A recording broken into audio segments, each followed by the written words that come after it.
Assalamualaikum teman-teman, salam rahayu, ketemu lagi di channel Misteri Sumatera 88 dan seperti biasa masih membahas tentang legenda tewasnya Mahapati Gajah Mada di Tumihang. Teman-teman, seri-seri tentang tewas Mahapati Gajah Mada ini tidak semua disukai orang ya teman-teman. Jadi dan ini bukan sebuah cerita, ini sebenarnya hasil observasi selama 9 tahun. Jadi kami ini juga membuat cerita ini sebagai catatan juga gitu ya teman-teman ya, supaya bisa kami rangkum di kemudian hari. Jadi teman-teman kalau bisa mengikutinya dari awal pelan-pelan. Kalau bisa seri pertama sampai seri 7 siap-siap mental karena bahasa kami di situ berbeda, agak lebih low di atas 27. Sudah masuk seri 30, kita udah lebih tinggi itu ilmunya teman-teman. Oke, semua cerita ini saling berkait teman-teman ya. Jadi tewasnya Mahapati Gajah Mada di Tumihang itu punya implikasi besar karena seorang panglima besar yang tewas di Tumihang itu. Jadi yang terlibat kan juga besar ya kan. Haru, Pagaruyung dan Gajah Mada, Majapahit.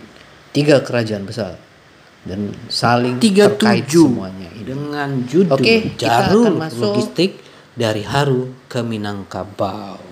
Oke teman-teman, di sini kami ingin perjelas lagi ya. Di seri-seri yang awal tersirat sudah kami sampaikan. Kami harus mengulang teman-teman, harus mengingat supaya bahwa pertempuran ini semua ada sebab akibat.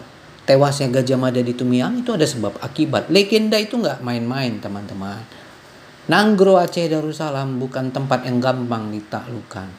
Kan sudah kami bilang, kalau tidak ada Pagaruyung tersirat ke Haru, tidak ada legenda tewasnya Mahapati Gajah Mada di Tumihang, kau nggak akan pernah dengar Indonesia, kau nggak akan pernah dengar Islam masuk di Indonesia, kau nggak akan pernah dengar yang namanya tari piring di Sumatera Barat, kau nggak akan pernah makan nasi Padang, kau nggak akan pernah lihat itu seandainya ini tidak terjadi teman-teman. Kita lanjut. Jalur logistik dari Haru ke Minangkabau. Yang pertama adalah wilayah kerajaan Haru. Tumihang termasuk di dalam ya. Haru itu luas. Teman-teman sekali lagi kami jawab, Haru itu luas. Haru itu dalam catatan Portugis, dari catatan mana aja itu dari ujung Batu Rokan sampai Tumihang. Tahu gak ujung Batu Rokan itu sekarang di mana? Pasir Pangarayan, ujungnya Dumai. Ah itulah sekitar situ. Nanti di Tumihang itu perbatasannya. Ini Tamiang sekarang. Segitu luasnya itu pesisirnya. Kau bilang itu negeri yang kecil? Kurang jauh mainmu kawan. Yang pertama, lokasi. Pantai timur Sumatera Utara mencakup wilayah sekitar Medan, Deli Serdang, dan Langkat hingga sekarang Rantau Prapat, Gunung Tua, Pasir Pangaran. Itu dulu Haru loh, itu besar loh Haru itu. Pusat kekuasaan, Kota Rantang di hamparan Perak, Deli Serdang yang dianggap sebagai ibu kota kerajaan. Diperkirakan di situ dulu teman-teman ya. Di situ dulu. Di awal-awal Majapahit itu memang ibu kotanya. Sekarang itu Medan itu teman-teman. Kalau kau tahu Medan, Harunya itu Medan itu teman-teman ya. Nah, kalau dia dibilang Kota Rantang hamparan Perak itu kira-kira kalau dari Medan arahnya ke Belawan. Kami pernah mengikuti penelitian arkeologi dari Balai Arkeologi Sumatera Utara. Waktu Gajah Mada datang ke sini, waktu masih ada Minangkabau di Tiawan, itu ibu kotanya. Itu ibu kotanya ya teman-teman. Itu ibu kotanya, Kota Rantang, Kota Cina. Ada museum di situ, Museum Kota Cina. Kalau kau ke Medan, ke Belawan sana dapatlah kau ini cerita. Itu dulu ya 1000 itu ibu kotanya teman-teman. Haru itu luas. Ya kayak Sumatera Utara sekarang, tapi di pesisirnya. Begitu ya. Di bawah Haru itu ada raja-raja lagi. Makanya dibilang kemaharajaan, samalah seperti sekarang. Ada gubernur, ada bupati. Udah itu sama aja itu. Beda tempat aja itu. Oke, situs penting di sana yang Anda bisa lihat. Kota Cina, Medan Marelan, Benteng Putri Hijau Deli Tua yang menunjukkan aktivitas perdagangan dan pertanian. Nah, Putri Hijau Deli Tua itu ibu kotanya pindah ya, teman-teman. Itu sesudah Kesultanan Aceh Darussalam. Dia pindah ibu kotanya ke situ. Itu nanti ada cerita, cuman kita tidak bercerita tentang perang antara Haru dengan Kesultanan Aceh Darussalam. Itu kan selisihnya jauh teman-teman. Jauh itu selisihnya teman-teman, jauh. Datangnya Gajah Mada di Kota Rantang dengan perang di Deli Tua itu selisihnya tahu teman-teman 400 tahun. 1300 sampai 1600, 300 tahun lah. Lebih kurang hampir 300 tahun. Kau pikirnya Haru hancur Majapahit masih ada negeri Haru, bos. Rute yang kedua, rute menuju Minangkabau, Pagaruyung. Jalur sungai dari pesisir timur. Jalur logistik dapat mengikuti aliran Sungai Wampu, Sungai Deli, ataupun Sungai Barumun menuju hulu. Kemudian melintasi dataran tinggi Bukit Barisan. Itu teman-teman, itu sungai yang dibilang kalau dia makin ke hulu, naik Bukit Barisan. Jadi nanti Bukit Barisannya itu, ini kalau orang-orang teman-teman yang nggak pernah ke Medan susah juga awak bilangnya ini. Tapi kalau kita udah biasa lintas Sumatera dari Padang ke Bukit Tinggi, paham apa yang dimaksud dari Aditya Warman ini. Wilayah dia itu dulu teman-teman. Oke. Itu ke sungai itu Bukit Barisan. Dari Bukit Barisan itu nanti dari Bukit Barisan itu bisa ke Tanah Karo, bisa ke Toba, Tapanuli, sampai nanti di Candi Bahal sana, sampailah Minangkabau, Sidempuan. Wah, banyak jalan itu kau. Kalau nggak pernah kau keliling Sumatera Utara sama Sumatera Barat, nggak paham kau ini. Kalau kami paham wilayah Jawa Timur, Jawa Tengah, capek kami naik bus. Mau lintas apa? Lintas selatan, mau dari Malang, mau dari Blitar, mau dari Solo, terus udah mau dari Semarang, Pantura, sampai Surabaya, turun lagi ke Malang. Wah, hafal itu teman-teman. Naik Sugeng Rahayu, ya kan? Naik Bagong, Surabaya, Malang. Oke, jadi paham kita kalau di situ. Makanya kita bisa mengerti akan alur cerita ini karena kami paham. Jawa Timur ke Jawa Tengah kami udah capek teman-teman, ya kan? Udah capek mau jalur selatan mana? Mau dari Kediri, Daha, Blitar, Malang, udah. Nah, kalau teman-teman nggak menguasai Sumatera Utara sama Sumatera Barat, nggak paham ini maksud Aditya Warman ini. Ini strategi perangnya, tahu gak? Perang Aditya Warman itu dia perang pakai gunung. Sama Sumatera Utara juga gunung. Kan udah kami ceritakan bahwa Gajah Mada itu nyerangnya dari laut semua dalam sejarah Melayu. Jadi cerita ini, kisah ini memang kami observasi dari Sumatera Barat teman-teman. Makanya dibilang ada peran penting Aditya Warman untuk Haru dan untuk Indonesia ini. Senyap tapi berfungsi besar. Itulah kenapa kami ceritakan ini.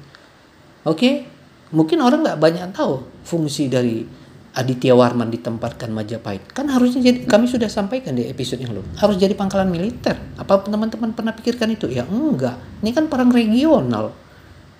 Itu aja kami ingatkan ya teman-teman bahwa ini wilayahnya bukit-bukit. Jadi kalau ada yang bilang, oh Gajah Mada datang dengan terbang dia disapunya bersih. Nanti kalau kami bilang pau, sakit hatimu. Tak sebodoh itu Gajah Mada. Tak sebodoh itu juga Raja Hayam Wuruk. Oke, kita lanjut. Lintas darat melalui jalur darat dari wilayah pesisir timur ke barat, melewati daerah yang kini dikenal dengan Tapanuli Selatan, Mandailing, Natal menuju dataran Minangkabau. Kan kami sudah cerita di edisi 35, 34, 33. Ikutilah dari situ. Kami sudah kasih tahu itu jalur kuno. Kalau kau dari Padang, ini jalur kuno ini. Apa yang dibilang ini? Kalau kau naik bus dari Padang mau via manapun, mau ke Medan, tembus ini semua. Mau via Toba, ALS ada. Mau via Tapsel, masuk di Rantau Perapat, ALS ada, NPM ada. Mau via Riau sampai ujung Batu Rokan ada. Mau dari Dumai bisa. Oh iya, makanya teman-teman, kita kalau nggak mempelajari sebuah sejarah sebesar ini, kalau kita nggak jelajahi satu wilayah, nggak dapat teman-teman apa maksud dan tujuan dari Aditya Warman ini. Tapi kami bisa memahaminya. Karena kami sudah capek menjelajah Sumatera Barat, Riau, rute bus manapun itu rute kuno. Kalau kau dari Medan ke Padang, itu rute kuno. Dari Jakarta itu aja kalau kau naik bus dari Padang kau ke Minangkabau, itu rute kuno tuh teman. Itu rute kuno. Itu rute kuno dulu dipakai naik kuda, biar tahu kalian. Itu rute kuno. Jadi Padang mau ke Medan, itu banyak jalur ke Haru. Kalau kami bilang Haru berarti itu Medan. Sekarang ya, itu bayangannya. Kau tahu itu semua jalur maksud Aditya Warman ini kan? Oke, kita lanjut. Pelabuhan rantau. Wilayah seperti Rantau Perapat dulu dikenal sebagai Arkad. Berperan sebagai titik transit penting dalam jalur perdagangan logistik antara Haru dan Minangkabau. Kau tahu ini Rantau Perapat. Udah kami ceritanya di bawah. Makanya kalau bisa diikuti teman-teman. Labuan Bili. Nah, Rantau Perapat kau nanti ke Labuan Bili. Kalau dari Minangkabau kau itu bisa naik bus NPM, bisa lewat sekarang dari Bangkinang Pekanbaru, Simpang Dumai, sampailah itu nanti di Tanjung Balai. Nah, sebelum Tanjung Balai nanti dia sampai tuh di Aek Kanopan.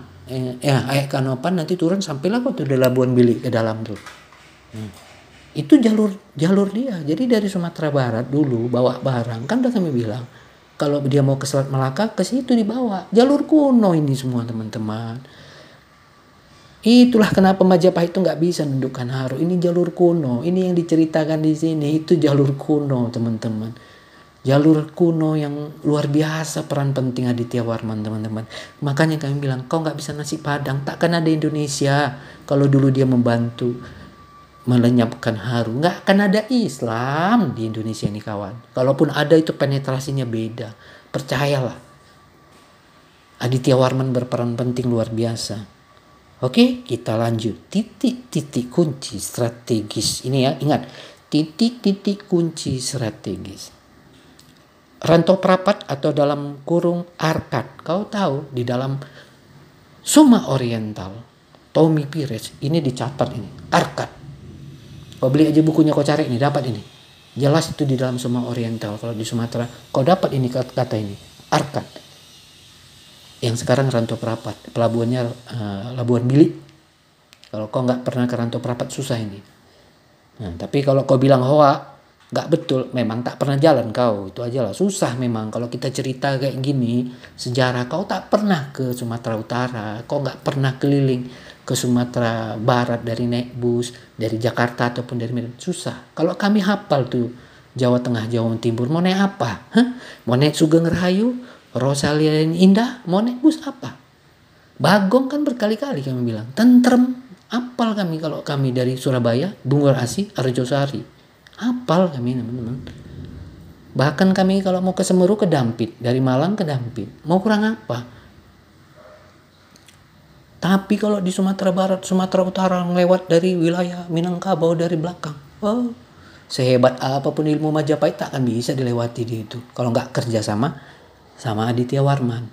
Kan sudah kami bilang berulang kali bahwa harusnya Minangkabau itu jadi pangkalan militer, tapi tak terjadi. Kita lanjut. Sekali lagi kami ulangi ya.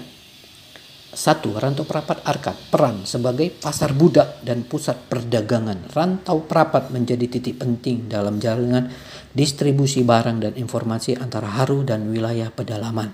Yang kedua, Sungai Barumun dan Panai. Kalau kau tahu, ngerti jalur ini, kita baca.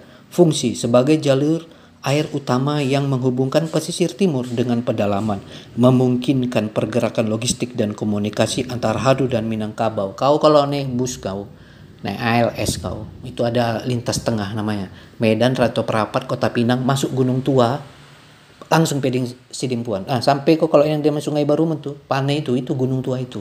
Di situ ada pusat percandian hebat, tua dan tangguh. Yang namanya Percandian Bahal. Bahal 1, Bahal 2. Ada tragedi besar itu. Ini tersirat sedikit ya. Dulu waktu Singosari ada tragedi besar dulu di Sungai Barumun dan Padai ini, khususnya di Percandian Besar. Sebelum Kertanegara itu ditebas oleh Jaya Katuang. Ada masalah besar sebenarnya Kertanegara di sini. Akhirnya dia kalah di sini secara gaib, tumbang. Next time kami akan cerita. Next time. Dulu sebelum tewas Mahapati Gajah Mada di sini, Kertanegara itu udah tumbang di ujung di sini teman-teman. Secara gaib. Itu ada kisah teman-teman. Itu tercatat itu sudah. Nanti kita akan ceritakan lah itu ya. Tapi karena kita nggak bahasnya di Kertanegara, kita bahasnya di sini tentang Gajah Mada, kita bahas di situ aja. Oke ya. Sungai Barumun dan Panai. Ingat, kalau kau naik bus dapatlah itu lintas tengah. Naik ALS itu ya. Kalau NPM sekarang nggak lewat situ lagi. Kita masuk yang ketiga. Wilayah Mandailing dan Tapanuli Selatan. Ini sebenarnya udah kami sebut-sebut dari seri-seri yang baru. Cuman kami tegaskan di sini lagi ya. Signifikan. Daerah perbukitan ini dapat berfungsi sebagai jalur alternatif yang aman untuk pergerakan pasukan atau pengungsi serta sebagai tempat persembunyian strategis. Kalau teman-teman dari Rantau Prapat, Kota Pinang masuk Gunung Tua terus ke Bukit Tinggi Padang Sidimpuan, yang orang-orang Tapsel, orang-orang Sumatera Utara kalau pernah lewat sini pahamnya nih. Strategi hubungan dagang dengan Aditya Warman dulu ini jalur dagang, teman-teman. Jalur dagang. Sama kalau orang Haru dulu mau jual produk ke pantai barat, ke pelabuhan Tiku dan Padang, itu ya lewatnya itu lagi. Jadi ini jalur memang penghubung. Kalau orang Padang dulu, Sumatera Barat, Minangkabau dulu mau jual hasilnya ke Selat Malaka, ya turun dia ke Labuan Bili. Nah nanti sama orang Sumatera Utara, orang Haru lah, Sumatera Utara sekarang, kalau dia mau mengirim produk mau ke Samudra Hindia sana, ngirimnya ke Teluk Bayur sekarang, ke Tiku. Nah sama kan, itu masih berlaku sampai sekarang, teman-teman. Ini jalur kuno dan masih dipakai ribuan tahun mungkin nanti ke depan. Oke, kita lanjut. Keempat, Pagaruyung, Minangkabau. Posisi sebagai pusat kekuasaan Aditya Warman, Pagaruyung menawarkan perlindungan dan dukungan logistik Haru serta menjadi simpul perlawanan terhadap dominasi Majapahit. Itulah fungsinya ya teman-teman. Kita sudah ceritakan, kami sudah ceritakan titik-titik kunci strategisnya. Jadi hubungan itu sangat dekat teman-teman. Makanya itu sulit, luar biasa Gajah Mada sama pasukannya. Makanya Haru diserang bisa pergi lagi, tumbuh. Jangan bukan sama Haru aja, sama Kesultanan Aceh Darussalam juga. 100 tahun baru bisa menundukkannya. 100 tahun biar tahu kan. Haru ini kerasnya luar biasa. Kalau kalian mau tahu Haru itu di mana, ya Medan lah sekitarnya, Sumatera Utara, pesisir. Pahamnya kalian itu. Kita lanjut ya teman-teman. Analisis strategi diplomatik dan geografis Aditya Warman. Ini yang kita sampaikan ya. Aditya Warman dengan penguasaan atas wilayah Minangkabau kemungkinan besar memanfaatkan jalur sungai dan jalur darat untuk menjaga jalur komunikasi, memastikan bahwa Haru tetap dapat berkomunikasi dengan sekutu-sekutunya di pedalaman. Kedua, menyediakan tempat aman, memberikan perlindungan bagi pengungsi atau pasukan Haru yang mundur dari serangan Majapahit. Yang ketiga, menghambat informasi dengan tidak memberikan informasi medan atau logistik kepada Majapahit. Aditya Warman secara tidak langsung menghambat efektivitas mereka. Oke teman-teman, itu yang perlu kami sampaikan di episode ini ya teman-teman. Jalur logistik strategis Haru dan Minangkabau. Jadi dia ke gunung-gunung, kau kalau nggak pernah ke sini susah memang mempelajari. Biasakan kalau mempelajari sejarah ya teman-teman, kau harus berkunjung langsung. Biasakan, jangan baca buku tok. Nggak sama itu di buku dengan apa. Dan hebatnya lagi, semua hebatnya nih gini loh teman-teman. 3 wilayah ini, Majapahit, Pagaruyung, Haru, itu tercatat kan di dalam kitab Nagara Kertagama. Tapi strategi ini tidak mungkin tercatat. Apa yang dilakukan karena kitab negara Kertagama bukan kitab strategi.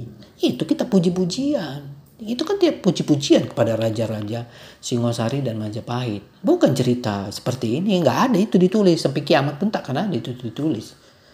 Itu sebenarnya ada di kepala Gajah Mada. Tapi ya seperti diduga. Dia kan tewas dan terpenggal di Tumihang. Seperti legenda tersebut. Jadi ya akhirnya kisah ini tidak bisa tercatat di dalam catatan Majapahit. Oke, kesimpulan. Jalur logistik Haru Minangkabau.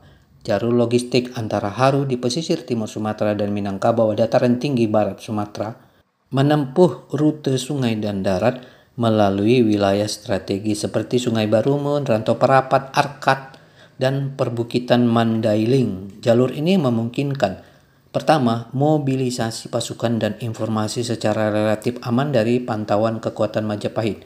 Kedua, perlindungan bagi Haru melalui wilayah Minangkabau yang sulit diakses secara militer. Kau kalau nggak pernah ke Sumatera Barat, jalan darat, susah kau mengerti kalimat melalui wilayah Minangkabau yang sulit diakses secara militer. Yang kau pikirnya bisa terbang-terbang terus Gajah Mada itu nyapu bersih itu semua. Nggak sebodoh itulah Gajah Mada. Yang ketiga, jaringan diplomatik terselubung dengan Aditya Warman berperan sebagai penyeimbang kekuasaan antara kekuatan pusat Majapahit dan kerajaan pesisir timur seperti Haru. Oleh karena itu, ketidakterlibatan Aditya Warman dalam ekspedisi Majapahit terhadap Haru bukan hanya tindakan pasif, melainkan posisi strategis yang membuka jalur hidup Haru dari arah barat, baik untuk logistik, informasi, maupun perlindungan secara implisit, secara samar-samar. Itulah yang dilakukan Aditya Warman. Bak kata pepatah di Minangkabau, bacinto Jawa akawin di orang. Ya boleh dibilang Aditya Warman bermain dua kaki. Ya, itu sah-sah aja lah. Nggak ada yang salah. Tidak ada yang salah. Biasa itu di setiap negara dilakukan seperti itu. Indonesia aja main dua kaki. Kan istilahnya posisi kita non-blok. Nah, itu kan main dua kaki. Kadang ke Amerika, kadang ke Cina. Ya Aditya Warman juga boleh dong kayak gitu. Nggak ada yang salah itu. Dia kan seorang raja di situ. Oke, teman-teman. Dan satu hal harus diingat teman-teman, kami ulang lagi di awal sudah kami sampaikan, kalau Aditya Warman tidak melakukan ini, kau nggak akan pernah makan nasi Padang. Gak ada tuh cerita nasi Padang, gak ada. Kau nggak akan pernah lihat tortor, tari-tari Melayu, nggak ada itu teman-teman. Kau yang paling mengerikan kalau Aditya Warman dulu tidak melakukan, Indonesia ini tidak akan ada namanya Indonesia dan tidak akan ada bahwa Islam menjadi agama mayoritas di Indonesia. Itu tidak akan pernah terjadi seandainya dulu Aditya Warman membantu. Kita akan bahas itu di episode-episode berikutnya. Jangan lupa like, comment, dan subscribe.